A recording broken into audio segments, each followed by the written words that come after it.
يا اهلا بكل الناس اللي بيسمعوا بودكاست الكتابه فكره وحلقه جديده من حلقات البودكاست اللي بنتكلم فيها على الافلام والمسلسلات. رجعنا بعد فتره توقف كده بسبب احداث غزه الاخيره. طبعا الاحداث لسه ما خلصتش، لكن بنتمنى ان ربنا يزيح عنهم وبندعي ربنا كل يوم ان ربنا يزيح عنهم ويرحم شهدائهم ويرحمهم من اللي هم فيه، لان حاليا ما فيش قدامنا غير اننا ندعي وما فيش غير اننا نطلب من ربنا ان هو يرزقهم النصر من عنده. وحلقة النهاردة هي مراجعة لفيلم جديد، مش هنتكلم عن ترشيحات أفلام. والفيلم اللي هنعمل له مراجعة النهاردة هو فيلم باد بويز 4 رايد اور داي. الفيلم بطولة مارتن لورنس وويل سميث، ومن إخراج الثنائي البلجيكي الجنسية المغربي الأصل عادل العربي وبلال فلاح. أحداث الفيلم بتدور حوالين الاثنين ضباط مايك لاوري وماركوس بورنيت اللي بيشتركوا مع بعض في مكافحة الجرائم. وفي الوقت اللي مايك بيستعد ان هو يستقر في حياته وماركوس بيكون في أزمة صحية بتغير نظرته للحياة، بيكتشفوا ان في أدلة ظهرت بخصوص رئيسهم السابق كابتن هاورد بتقول ان هو كان فاسد وان هو كان متورط مع عصابات المخدرات. ورغم ان كابتن هاورد متوفي، بس مايك وماركوس بيرفضوا الفكرة دي وبيحاولوا ان هم يكشفوا الحقيقة. بس في الوقت ده اسمهم هم كمان بيتلط ويبقوا هم كمان متهمين بالفساد، ويبقى قدامهم ان هم يثبتوا براءتهم وبراءة رئيسهم المتوفي واثبات انه ما كانش فاسد. فهل يعرفوا يعملوا كده ولا لا؟ ده اللي بتجاوب عليه احداث الفيلم.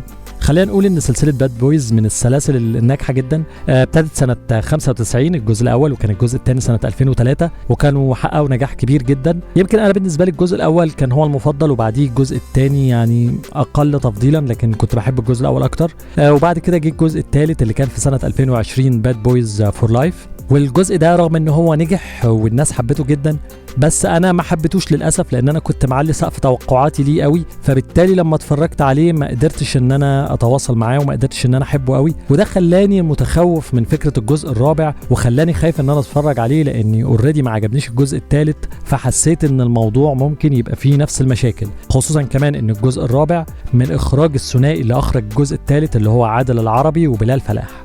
بس خلينا نقول ان كل تخوفاتي من الجزء الرابع كانت مش في محلها. الجزء الرابع كان حلو جدا. الفيلم من الاول خالص ظهر ان هو بيحاول يتفادى مشاكل الجزء الثالث، ورجع لنغمة الكوميديا اللي كانت موجودة في اول جزئين، اللي هي بتعتمد على التضاد ما بين شخصية مايك وماركوس والاختلافات اللي ما بينهم. ودي الكوميديا اللي كانت بتظهر دايما في اول جزئين، اختفت شوية في الجزء الثالث، لكن في الجزء الرابع رجعت وبقوة جدا. ودي كانت احسن حاجة عملوها، لان كانت الكوميديا اللي جاية من اختلاف الشخصيتين دي كانت كوميديا حلوة ومؤثرة جدا.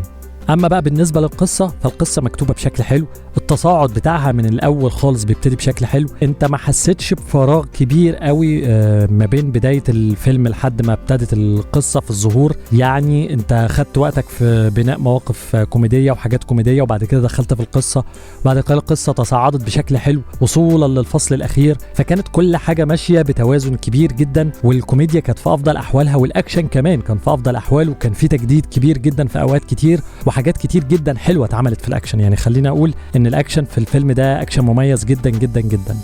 برضو من الحاجات الكويسه في الفيلم هي الاداءات التمثيليه. ويل سميث كان في افضل احواله، كان مركز جدا، كان مخلص جدا للي بيعمله، كان واضح عليه قوي التركيز. فكان واضح ان هو مركز وعاوز يطلع حاجه كويسه، وده اللي كان باين جدا من حتى الاعلانات اللي سبقت الفيلم، الحاجات اللي كان بيعملها هو مارتن لورنس. وبرضو خلينا نقول ان مارتن لورنس في حاله تألق كبيره جدا. يمكن انا في الجزء الثالث كنت حاسس ان هو سنه كبر وان هو ما بقاش قادر وان هو خلاص يعني جاب اخره كده زي ما بيقولوا. بس في الجزء ده هو زي ما يكون يعني واخد منشطات، او يعني رجعت له الحياه مره تاني. الراجل متالق جدا في مشاهد الاكشن، متالق جدا في مشاهد الكوميديا، حاسس ان هو مبسوط باللي بيعمله. يعني دي اكتر حاجه وصلت لي من ويل سميث ومارتن لورنس، ان هم مبسوطين باللي بيعملوه، مش بيعملوا الفيلم ده تأدية واجب، لا هم بيعملوه فعلا وهم مبسوطين بيه، بيعملوه هم عاوزين يعملوه. حتى الاخراج نفسه تقريبا يعني حاسس ان هم مبسوطين، فهو كمان اتحسن. والحاجات الحلوه برضو اللي تم استخدامها في الاكشن هي الكلوزات اللي اتعملت على الممثلين. يعني كنت في وقت من الاوقات ممكن تشوف كلوز معمول قوي قوي على وش ويل سميث في مشهد اكشن، فانت كنت بتحس قوي بالشخصيه وباللي هي حاسه بيه من توتر وقلق وخوف، وان هو عاوز يخلص من اللي هو فيه. كل مشاعر الشخصيه كانت بتجيلك لان انت شايفها قريبه قوي من الشاشه. وبرضو بعد كده كمان الموضوع خد منظور تاني، ان انت كمان مش بتشوف وش الشخصيه، لا انت بتشوف طريقه ضرب النار ليها، اللي هي حاجه كده زي الفيرست بيرسون شوتينج. يعني كان في فيديو شهير كده نزل ويل سميث وهو بيستعد لضرب رصاص في الفيلم، فهو لابس الكاميرا بشكل معين والكاميرا بتتحرك بشكل معين وهو بيضرب رصاص وكده. فاللي هيشوف المشهد ده هيفهم قصدي ايه. المشهد ده اتعمل حلو قوي، انت كنت بتشوف كانه بيضرب رصاص كانك في لعبه، وبرضه بتشوف انفعالات وشه عامله ازاي. فكانت حلوه قوي، وبرضه كان واضح وهو بيعمل الكلام ده ان هو بيعمله باخلاص قوي وعاوز يطلع احسن حاجه. فدي برضه من الاثباتات اللي بتقول ان الممثلين كانوا في احسن حالاتهم وكانوا عاوزين يطلعوا احسن حاجه، مش مجرد ان احنا بنعمل فيلم وخلاص. فعشان كده شفنا تجديد في مشاهد الاكشن، شفنا حاجات زي اللي لسه انا قايل عليها دي بتاعه الفيرست بيرسون شوتينج، شفناها معموله حلو، شفناها فيها اخلاص جدا من الممثلين وهم بيعملوها، فطلع مظبوطه قوي. كل دي حاجات حلوه.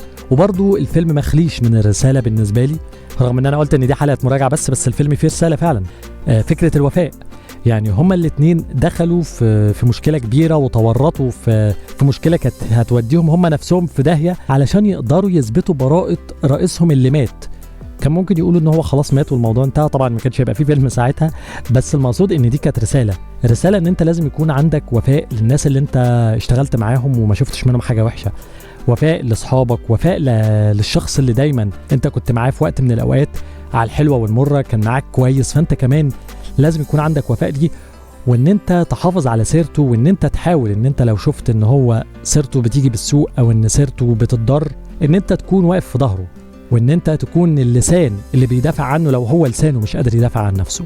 الرساله دي كانت حلوه قوي، مش هقول انها اتحطت في الفيلم لان هي نفسها الفيلم، ان انت وفي لشخص ما. هم عندهم وفاء لرئيسهم اللي مات وعاوزين يثبتوا ان هو ما كانش فاسد رغم ان هو مات والموضوع مش فارق له، لكن هم عاوزين يحافظوا على سيرته وسط الناس. فدي كانت حاجه حلوه قوي ورساله شكلها حلوه قوي من الفيلم، عجبتني جدا. الفيلم بشكل عام انا اديله تقييم 7.5 من 10. في كوميديا كتير قوي هتضحكوا فيها من قلبكم، في مشاهد اكشن حلوه جدا، القصه بتاعته حلوه، وكمان التصاعد بتاع الاحداث وصولا للنهايه زي ما قلت لكم حلوه قوي. فيلم يستحق انكم تروحوا تتفرجوا عليه، وهو بالنسبه لي احسن من الجزء اللي فات. انا استمتعت بده اكتر بكتير، واعتقد ان لو السلسله حافظت على الشيب اللي مشي بيه في الجزء ده هتقدر ان هي تعمل جزء كمان خامس وكمان جزء سادس، لان هي الصراحه من السلاسل المحببه. ويعني وهم زي ما بيقولوا في كل فيلم احنا خلاص هنبطل، وفي الاخر ما بيبطلوش، عاملين زي اولاد رزق بالظبط. فنتمنى ان هم ما يبطلوش، ونتمنى نشوف فيلم تاني بنفس قوه الفيلم ده. دي كانت مراجعتنا النهارده لفيلم باد بويز رايد اور داي، واستنوني في حلقات تانية ومراجعات تانية من سلسله الكتابه فكره، وسلام عليكم. بودكاست الكتابه فكره، تقديم وكتابه عادل ابو الفضل، براندنج وديزاين احمد رأفت، روان محمد، يوسف بسيلي. واستنوني في حلقات تانية من بودكاست الكتابة فكرة.